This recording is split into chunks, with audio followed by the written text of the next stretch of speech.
शहर की ताजा तरीन व खास खबरों के लिए अमरावती मंडल न्यूज चैनल को सब्सक्राइब करें तथा बेल आइकन को जरूर दबाएं।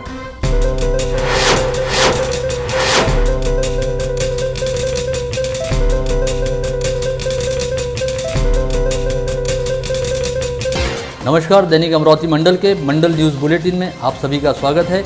आइए पेश करते हैं आज की कुछ खास खबरें। अमरावती संभागीय शिक्षक निर्वाचन क्षेत्र में विगत 1 दिसंबर को हुए चुनाव की मतगणना गत रोज 3 दिसंबर से शुरू हुई, जो लगातार दूसरे दिन 4 दिसंबर को भी चलती रही। करीब 25 राउंड तक चली इस मतगणना के बाद शिक्षक संघ के प्रत्याशी किरण सरनाइक ने अपने निकटतम प्रतिद्वंदी तथा महाविकास आघाड़ी के प्रत्याशी प्राध्यापक श्रीकांत देशपांडे को 3242 वोटों के फर्क से पराजित किया और किरण सरनाइक अमरावती संभाग के नए शिक्षक विधायक निर्वाचित हुए हैं।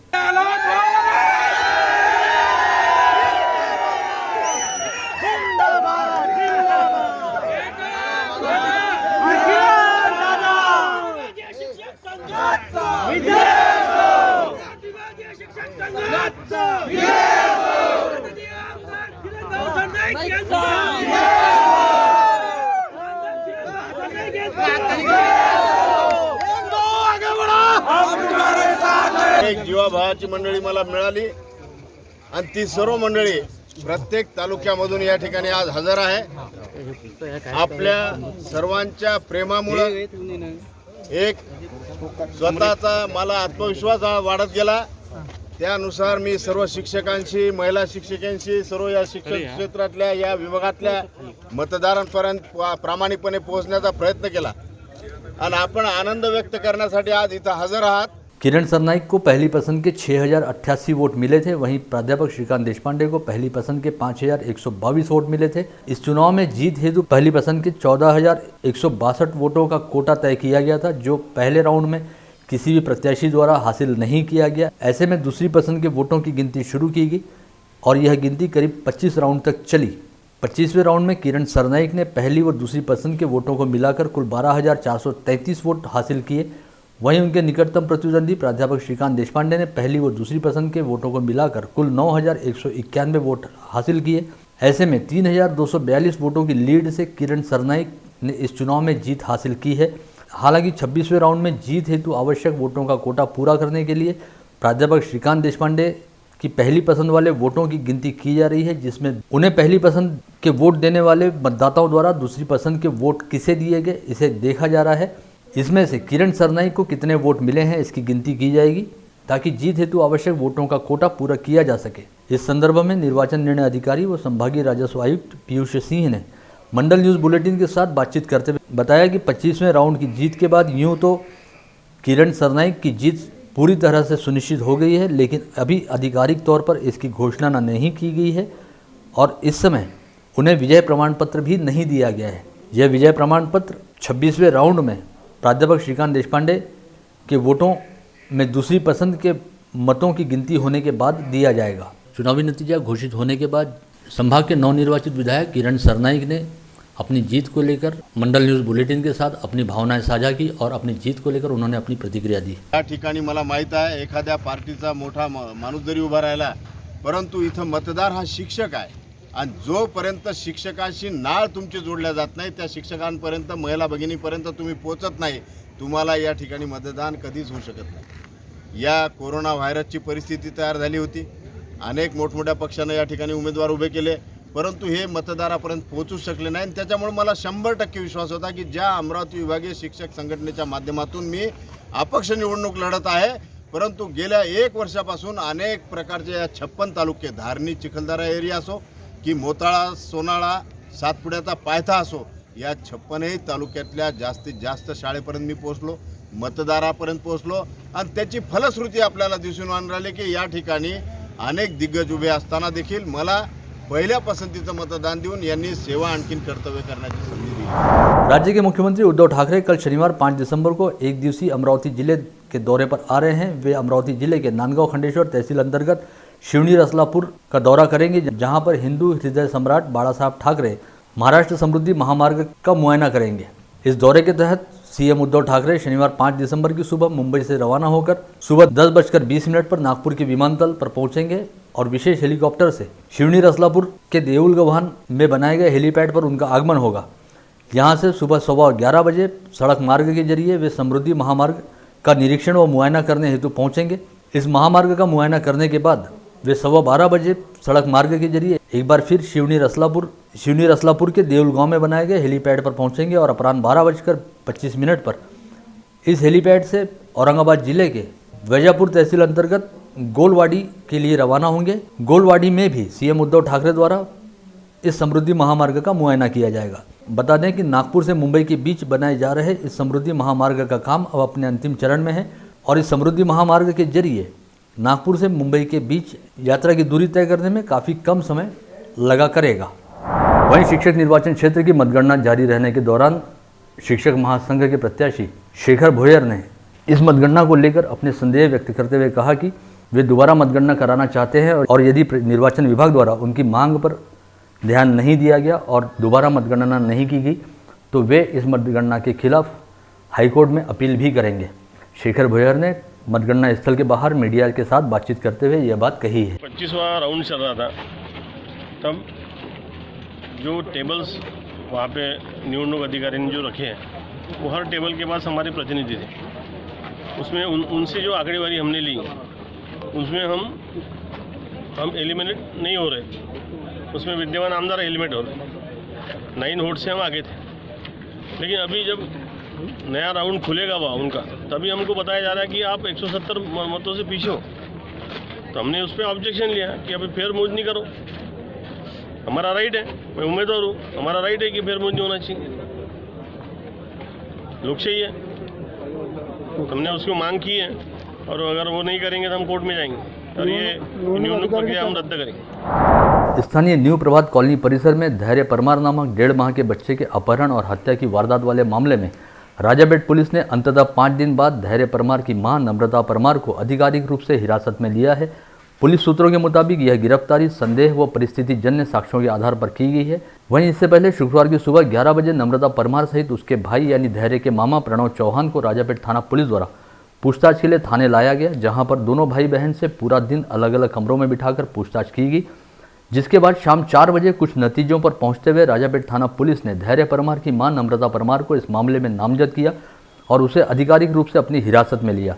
वहीं इससे पहले गत रोज बिहार के छपरा से अमरावती पहुंचे धैर्य के पिता मनीष सिंह परमार ने अपना बयान राजापेट थाना पहुंचकर दर्ज कराया था और शुक्रवार को भी मनीष परमार पूरा समय राजापेट थाने में मौजूद रहे, जहां पर थानेदार किशोर सूर्यवंशी व उनकी टीम द्वारा बच्चे की मां व मामा से लगातार पूछताछ की जा रही थी। साथ ही नम्रता परमार व प्रणव चौहान को राजापेट थाने में लाने के तुरंत बाद शहर पुलिस के कई आला अधिकारी भी यहां पर पहुंचे और पूरा दिन सभी अधिकारी बेहद गंभीरतापूर्वक इस मामले की गुत्थी को सुलझाने का प्रयास करते रहे। इस समय स्वास्थ्य विभाग द्वारा कोरोना की दूसरी लहर के आने का अंदेशा व्यक्त किया गया है। बावजूद इसके लोग बाग सतर्कता नहीं बरत रहे। इस बात को जिलाधीश शैलेश नवाल ने काफ़ी गंभीरता से लिया है और कोरोना से जुड़े विषयों पर आगामी सोमवार 7 दिसंबर को एक बैठक बुलाई गई है। जिलाधीश कार्यालय के नियोजन भवन में बुलाई गई इस बैठक में सभी संबंधितों से उपस्थित रहने का आह्वान किया गया है। इस बैठक में कोरोना प्रतिबंधात्मक उपाय योजनाओं व दिशा निर्देशों का पालन नहीं करने वाले लोगों के खिलाफ सख्त कदम उठाने के संकेत के संदर्भ में विचार विमर्श किया जाएगा। राज्य सरकार एवं स्थानीय प्रशासन द्वारा लॉकडाउन काल के दौरान कोरोना का खतरा कम होने पर राज्य में चरणबद्ध ढंग से स्कूलों व कॉलेजों को खोलने की प्रक्रिया शुरू की गई। साथ ही 9वीं से 12वीं की कक्षाओं में ऑफलाइन पढ़ाई का काम शुरू किया गया है।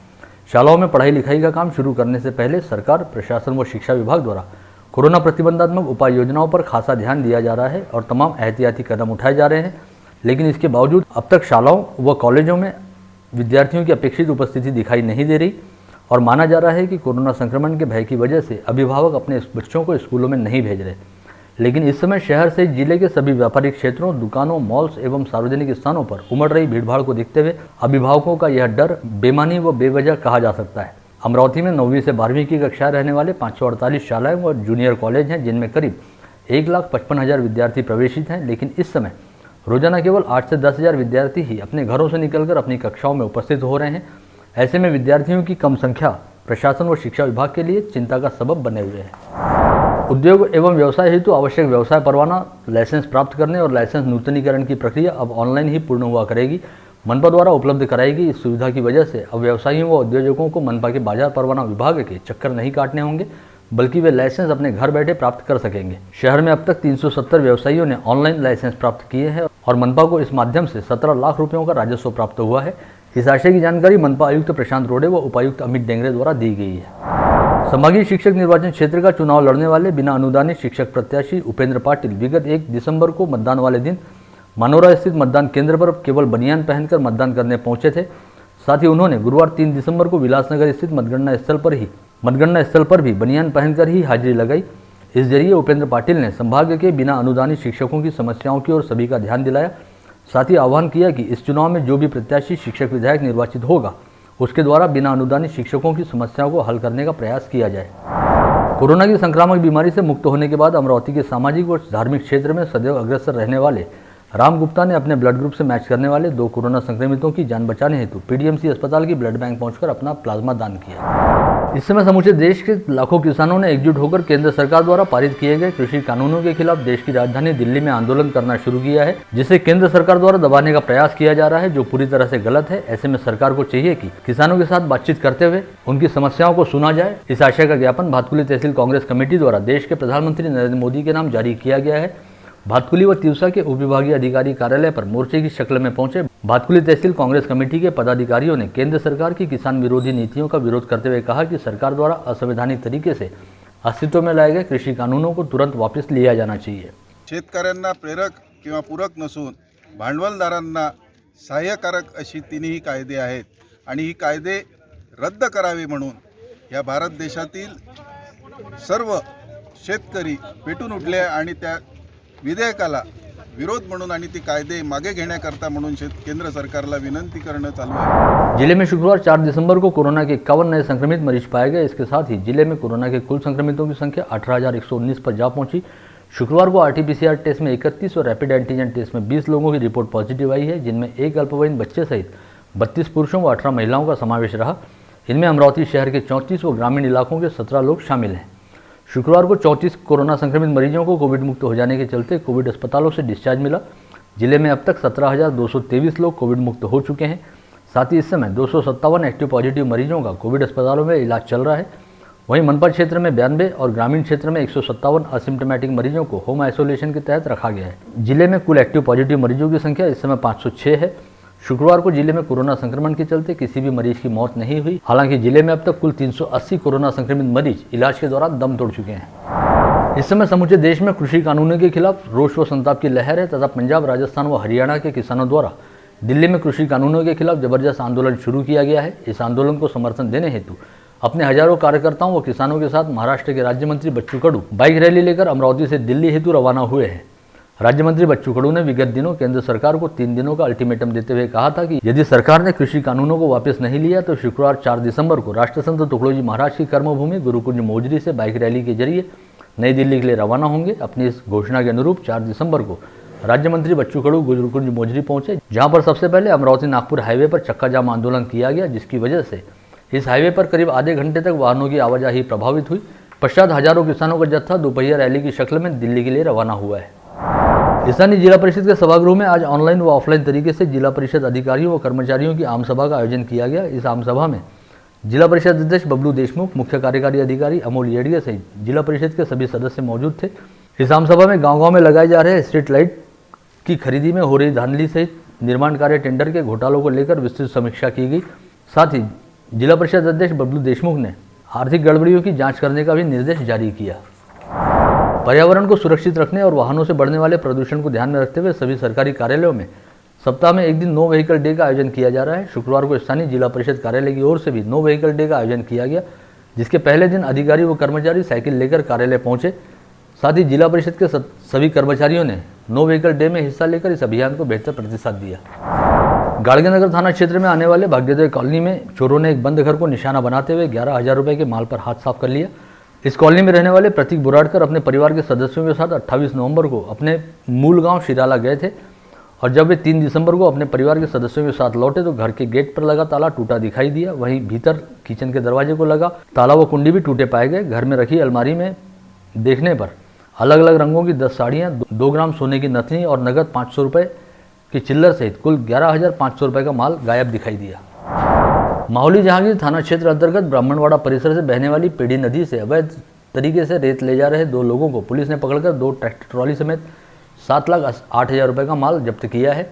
पेड़ी नदी से की जा रही अवैध रेत तस्करी के संदर्भ में गुप्त सूचना मिलने के आधार पर पुलिस ने गुरुवार की दोपहर में ब्राह्मणवाड़ा भगत झोपड़पट्टी परिसर में एक कार्रवाई की और ब्राह्मणवाड़ा भगत के विकास जोंधले व शिराला निवासी धीरज कोल्ले को गिरफ्तार किया। जिले के खोलापुर थाना क्षेत्र में आने वाले महेशपुर व शिंगनापुर में अज्ञात वाहन ने एक मोटरसाइकिल व टाटा इंडिका वाहन को टक्कर मार दी। इस हादसे में टाटा इंडिका सवार व मोटरसाइकिल सवार की मौत हो गई। जानकारी के मुताबिक दरियापुर तहसील के आसरा निवासी दीपक हिंगनकर 3 दिसंबर की शाम अपने टाटा इंडिका वाहन की दुरुस्ती कर आसरा की दिशा में जा रहे थे।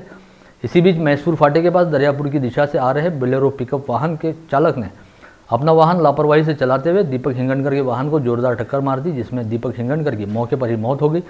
वहीं दूसरा हादसा खोलापुर थाना क्षेत्र के सिंगनापुर परिसर में शाम 5 बजे के करीब घटित हुआ, जब चिखलदरा तहसील के सोलोरा निवासी मनीष बेलसरे और अम्बापाटी की निवासी राजेश भुसुम अपनी मोटरसाइकिल पर किराना लेकर खोलापुर से शिंगनापुर की ओर जा रहे थे। तभी पूर्णा नदी के पुल के सामने वाले मोड़ पर पीछे से आ रहे अज्ञात वाहन ने मोटरसाइकिल को टक्कर मार दी। इस हादसे में मोटरसाइकिल पर पीछे बैठे मनीष बेलसरे की मौके पर ही मौत हो गई। एटीएम कार्डों की अदला बदली करते हुए 2 लोगों के साथ धोखाधड़ी किए जाने का मामला सामने आया है। जानकारी के मुताबिक शिकायतकर्ता महिला 28 दिसंबर की दोपहर में मोजरी के HDFC बैंक के एटीएम में पैसे निकालने गई थी। इस समय एटीएम में एक अनजान व्यक्ति पहले से खड़ा था। एटीएम मशीन में महिला का कार्ड अटक जाने से उस अज्ञात व्यक्ति ने मदद करने का बहाना करते हुए महिला का एटीएम कार्ड मशीन से बाहर निकालकर अपने पास रख लिया और खुद के पास का कार्ड महिला को दे दिया। साथ ही एटीएम का पिन भी चोरी छिपे देखकर उस कार्ड के जरिए महिला के अकाउंट से 37,000 रुपये की रकम निकालकर धोखाधड़ी की। इसी तरह आष्टी तहसील के विष्णुर गांव निवासी गोपाल डाहे के साथ भी एटीएम कार्ड की अदला बदली कर धोखाधड़ी किए जाने का मामला सामने आया है। कोल्हापुरी गेट थाना क्षेत्र में आने वाले नालसापुरा के सोमेश्वर मंदिर परिसर स्थित कुएं में कूदकर एक युवक ने आत्महत्या कर ली। मृतक का नाम नवीन वानखड़े बताया गया है। ये घटना आज सुबह 11 बजे के दरमियान सामने आई है। सूचना मिलते ही पुलिस व दमकल कर्मियों ने घटनास्थल पर पहुंचकर कुएं में कूदकर आत्महत्या करने वाले युवक के शव को बाहर निकाला। कोल्हापुरी गेट पुलिस ने आकस्मिक मौत का मामला दर्ज किया है।